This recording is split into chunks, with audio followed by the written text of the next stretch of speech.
কলকাতার police commissioner বিনীত গোয়েলের অপসারণ চেয়ে মামলা পিছল। দ্রুত শুনানির আবেদনে গুরুত্ব দিল না হাইকোর্ট। 18 সেপ্টেম্বর মামলার শুনানি হাইকোর্টে। আরো একবার জানিয়ে রাখি, কলকাতার পুলিশ কমিশনার বিনীত গোয়েলের অপসারণ চেয়ে মামলা পিছল। দ্রুত শুনানির আবেদনে গুরুত্ব দিল না হাইকোর্ট।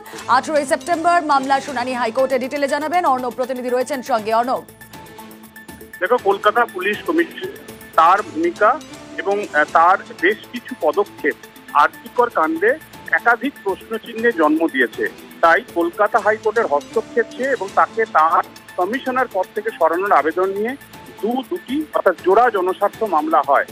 অন্যতম একজন মামলাকারী আইনজীবী অনামিকা পাণ্ডে গতকাল প্রধান বিচারপতি ডিভিশন বেঞ্চের দৃষ্টি আকর্ষণ করে আজকে তার জরুরি শুনানির ব্যবস্থার জন্য আর্জি রাখেন।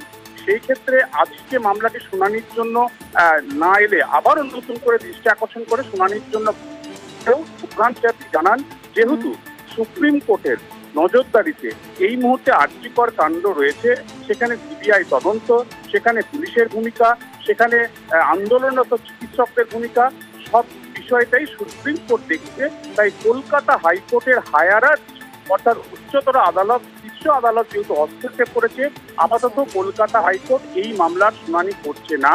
17 তারিখ সুপ্রিম কোর্টে মঙ্গলবার পরবর্তী শুনানিতে কি পর্যবেক্ষণ বা নির্দেশ আসে সেটা দেখে নেওয়ার পরই, অর্থাৎ ওপরের আদালতকে সম্মান জানিয়ে কলকাতা হাইকোর্ট এই মামলার শুনানি করতে তাদের অপারগতার কথা জানিয়ে দিয়েছে। তাই মামলাটি 18 তারিখ সুপ্রিম কোর্টে শুনানির পর আসবে।